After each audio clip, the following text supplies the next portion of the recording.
The Oddworld series of games, which initially started in 1997, have plenty of titles that stood the test of time and are considered by many people to be classics. And I'd add to that they have a je ne sais quoi, that extra flair, which made them stand out from the other platformers released at that time. Now, the newest entry of the series, on the other hand, Oddworld Soulstorm, is kind of a mixed bag, at least that's how I see it. But I want to highlight aspects of it, the good and the bad, and hopefully by doing that, it'll bring out the hidden gem quality that I see in this game, because I actually love playing this game.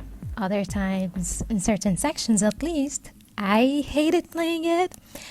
It's not without its flaws. Still, I want the franchise to continue so I can play more of it. But before I get into more details about the game, I want to say hi. Welcome to my channel. I want to apologize if the audio quality is atrocious. My previous mic is no longer working, so I'm using a temporary one for now. With that out of the way, let's continue discussing Oddworld Soulstorm. To say this game is difficult might be a bit misleading. It all depends on the metric one uses. So although yes, it can get difficult when it comes to pixel-perfect aiming, executing moves precisely, and doing something within a very short amount of time.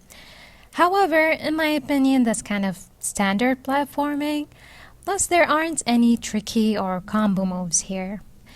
And I'd say a significant number of stages in the game lean heavily into learning from one's mistakes.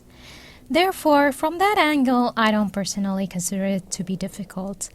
But due to that, some stages on the first run feel unwinnable without dying at all. Not unless one can somehow foresee the next two steps of whatever off-screen thing will happen. For instance, if we go to one of the early stages of the game, ignoring the loud and jarring visuals in comparison to the game's predecessors, running past the fire and all the explosions that are happening until this point is reached, where the game expects you to protect 200 of your own kind, i.e. Madokans. Yes, that many all at once, while a set number of enemies spawn from 4 spots on the map. As you can see, there isn't much time between each enemy spawning to on-the-spot change strategy. So at first try, who to attack first and how is purely a guessing game, a mid-action guessing game to be exact.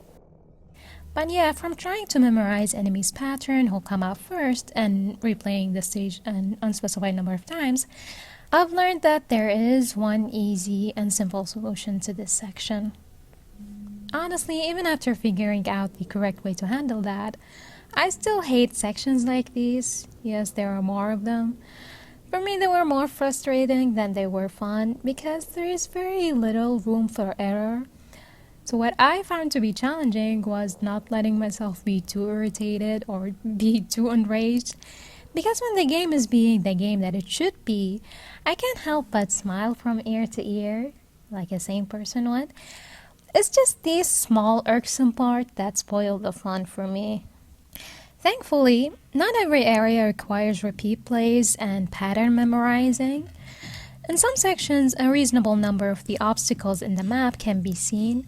Therefore, you can run for it, drop down, climb up, jump at the right moment, and have a bit more time to react and save yourself in case an enemy came into frame. And not every enemy can one-hit eliminate you, so even if you messed up and got hit, you have few seconds to get out of harm's way and still make it to the next stage. Though that is perhaps strictly if you don't have fellow Madokans accompanying you. So now let's talk about your Madokans followers. Like the previous games, rescuing Madokans is the crux of the gameplay. The Madokans can pretty much do everything the main character Abe can do, except for a few specific things. That's why after rescuing them, there are many things to be mindful of, since this isn't a game where the people you rescue gain sudden immunity and then run off of screen. As crazy as it might sound, these essentially escort sections are incredibly engaging in the best way possible. To be precise, I'm not including the previously mentioned chaotic keep 200 mods safe while they're climbing parts, but when they actually follow you and you'll have to guide them to safety. Another thing is, the Medokins are not helpless as you can equip them with various types of projectiles. They seem to have perfect aim and they can attack out-of-frame enemies, though I think their line of sight is limited, so I didn't rely on this feature as much as I perhaps should have. Also, like Ape, not everything can one-hit eliminate them, though it's up to luck since they don't have a health bar. But unlike Ape, they can be apprehended in some circumstances, giving them a second chance of survival. Hopefully I didn't bore you with all the Madokin stock. I mean, there's a lot to say about them, and I think they were giving enough complexity, but it's not to the degree of being too cumbersome where it leads to the gameplay's pace to be slowed. So it feels like there are some things within the game that were giving lots of thought, and perhaps they took attention away from small details, the very ones that punctuate the gameplay, such as visual clues. I want to focus here on specifically backtracking. See, the level's layout include lots of hidden areas. Add to that, the Medokins you're supposed to rescue are not always on the straight path ahead, and often enough you'll come across divergent paths, so sometimes it's not obvious which is the forward/progression path. That in itself is not bad had the game did this right and let you backtrack while giving clear clues as to which way doesn't trigger a cutscene that leads and traps you into the next area. Like, okay, I understand if the devs didn't want to have a dialogue pop up to confirm whether you want to proceed to the next level or not, but some visual element to differentiate between the additional area and the path of no return would have been appreciated. As it is, it feels random where you can explore and where you'll be moved to the next area permanently. To give an example, I was using this ski lift in a level, going back and forth making sure the map is cleared, but then I used that one ski lift that moved me to the next area, and now I can't go back. There are worse examples, like how in the later levels, the level's final door doesn't look any different from any other door. So just imagine exploring the map cautiously, hoping you don't accidentally get the stage cleared window. Because of this, I often felt cheated, but this feeling is not unique to just backtracking, so let's move on to the next thing. The inventory. How the inventory works is baffling. Unfortunately, unless you're constantly opening the menu and checking what you have, you too might be confused on how the inventory functions. Admittedly, I'm not sure if what I'll mention is due to a weird yet intentional design or an oversight on the devs' part. Either way, the inventory function is not as straightforward as one might think, and you'll most likely learn about how it works, or rather its flaws, as you move from level to level.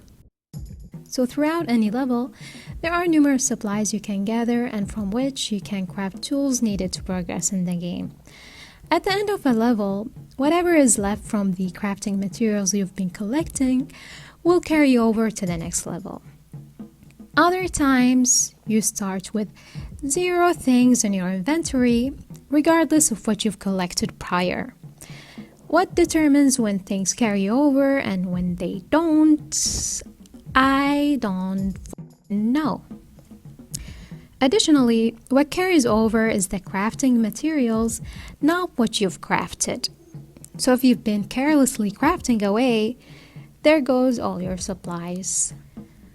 I want to give an example of something I noticed regarding the inventory, and to me it definitely feels like a mistake, but do let me know what you think about it. Here's a simplified version, just so I don't confuse myself. Say you finished level A with 5 crafting materials and moved on to level B. In level B, you end up using 2 of the crafting materials in your possession. If you decided for whatever reason you want to restart the level, you'll start level B with the remaining 3 materials. Like, why? Why? Why? And again, why?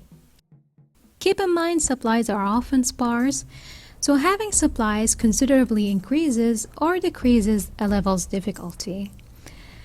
Fortunately, this is not as bad as it could have been, simply because just before a sort of puzzle area, the game provides there a tad bit above the exact amount of whatever equipment required to solve the puzzle. Still, it's not too plentiful, so you'll have to be sure to not be wasteful. And to be clear, my issue in regards to the inventory is the lack of consistency, not whether things carry over or not. Because gameplay-wise, it's more fun when you have to be stingy with your inventory supplies. I just didn't appreciate the element of surprise aspect to the whole thing. Now, when it comes to what can be crafted, there's a wide range of tools, and some of them share the needed materials and or require more materials than others. And whether it's advantageous to craft or use a specific tool is not relegated to only the first 10 minutes after learning how to make them. Because of how brilliantly the game configured this, there's no one extremely useful fits-all equipment that takes over for the entire game duration. You see how the game is emotionally confusing? Like, it has good gameplay, but then why was this bit of it not tightened up or cleaned up, you know? Anyways, moving past the inventory and tools discussion to one more extra thing the game surprises you with that involves the enemies in the game, the sligs. Sliggies? If you snuck up on a slig and opted to tie them up using the blue tapes you've picked up from the level, you'll have few seconds to pickpocket them before they shrink down and disappear forever. Now, I have to acknowledge this could be a weak criticism, but would you have assumed that that enemy wouldn't get added to the score of sligs you've taken down? I'm not mentioning this because I was aiming for a perfect score, but because this matters in the game. Therefore, I don't think it's a nitpick, but do let me know if you wouldn't equate an enemy disappearing to them being taken out. Thankfully, other than that one thing, I've no complaints concerning enemies encounters. The enemies are effectively what make the game difficult, not its relatively simple platforming, and by extension making it more fun. In similar vein to the equipment, there are several types of enemies in the game, but how to deal with a specific type of enemy is not always the same. It can change based on the available crafting materials in a level, what's in the environment, the level's layout, the goal, etc., etc. Even after unlocking all the craftables, dealing with them shouldn't be done recklessly, since all it takes is, on average, 1 to 2 hits to ruin your run. Not to mention if you have Madokans following you. But that's the whole point of it, right? The challenge. And the more you're familiar with the game, the more you'll find new, out-of-the-box, and let's say cost-effective ways to win against the enemy. Now, I was hesitant on whether I should include actual technical problems, since they might be, a case-by-case thing, but I didn't want to leave out a possible common problem, so here's some of what I've encountered. 1. Screen freezing. And mind you, one of them happened after the final level and before the last cutscene. 2.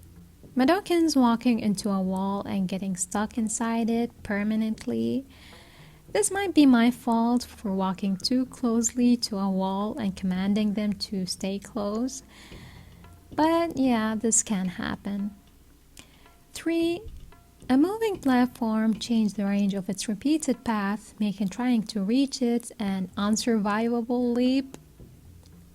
4. A missing prompt that was there on a previous playthrough. Luckily, it was on an extra searchable object. I want to add 3 technical things I didn't like, but they're not caused by a glitch or anything like that. First, I didn't like how prompts appear a second too late. Second, auto-crouching. As I mentioned before, timing is important, so wasting precious seconds to stand up from crouching is annoying, and auto-crouching can happen if you stand too close to a cogwheel. In other words, not in places where it wouldn't make much difference or wouldn't hinder you. The third one is just a surprise feature, which is hanging onto a pole is seemingly not time restricted, but as soon as you toss something, you will fall immediately. I said all this to say, there is a slim chance that if you restarted a checkpoint and the situation seems slightly off than how it was before, it could be caused by a glitch. Anyways, all of this can be considered moot point because most of the technical problems I mentioned can be fixed or corrected thanks to the save points. Of course, if you weren't unlucky enough to have accidentally triggered a save point at a bad moment, which the likelihood of that happening is not low because the number of save points is ridiculous. I think in some difficult areas, like where it has maybe several enemy waves, or perhaps in areas where there are elaborate multiple part platforming, I'm all for having save points there. But to be met with one every damn near 10 steps, like, it got to the point where avoiding them became part of the challenge. Right. I think I've talked enough about the gameplay's core element, but I would be remiss if I neglect the exterior side of the game. So I'll go over the visual aspect, the levels type, and the overall presentation. One word summary of this would be fumbled. Allow me to explain why I think this way. Visually, the game looks great. That includes the characters' design, models, and facial animation. The levels, if they're looked at individually, they're fine, but examining them when put together with other levels in the game, they're like nonsensical and cohesive mass, respectfully. I think I can make my point without this one particular spoiler, but in case you don't mind and want additional context, then I'll trade the spoiler bit here. You can mute this part if you don't want to hear it. So there are multiple main adversaries in the game, or at least there are multiple adversaries in the game's story cutscenes. If you're familiar with the Oddworld series, I'm referring to Gluckins. I believe 4 of them, with each supposedly having their own territory that they control, which you'll be passing through. Therefore, to expect sections of the game to share an aesthetic or be of a similar type would not be unreasonable. The game does that. No, wait. The game almost does that. See, some sections have unique aesthetic to them, and regarding their type, they might be outside areas, factories, caves, and other types I'm forgetting. Those of a similar type would be lumped together, but also they can be found scattered here and there throughout the game. For instance, as mentioned earlier in the video, you start the game in an outdoor area, but say then after you leave, you find yourself back into another outdoor level 15 minutes later, then maybe another one 2 hours later, and perhaps another batch of them 4 hours into the game. So it doesn't feel like one segment of the game have something entirely and exclusively unique to it, a distinct look so that when you leave and no longer see it, you'll feel like you've progressed past it. I don't know, like, I prefer some semblance of order. That's why parts of the game having a hodgepodge of whatever level type, in my opinion, it's a missed opportunity for visual storytelling. Instead, the unintentional thing all of this conveyed is levels familiarity, or put less nicely, a sense of repeated levels, which then feels like going backward to finally feeling like the game dragged. Like, cool, another protect however many mods section while they climb for the 9th goddamn time. Or nice, we're back to another blue tinted factory. Maybe I've been spoiled by other games, but just think of it as getting lava levels at random intervals. The last thing I want to get into is the story, which is one of the first things I loved about the game. Its short, concise cutscenes. I like the story too. It's emotional, intriguing, and the characters were excellently written. There is one tiny issue: unskippable in-game cutscenes. Specifically, the dialogue cutscenes, not the rendered CGI ones. That is all. Thank you so much for watching. I know this video will be too long no matter what points I cut out or how much I edited, but hopefully all of this was helpful to you. So, what are your thoughts on the game and what score would you give it? Let me know in the comments. Please like the video and share it. Perhaps subscribe. I'll try my best to make videos at a faster pace. Thanks again. Until the next video.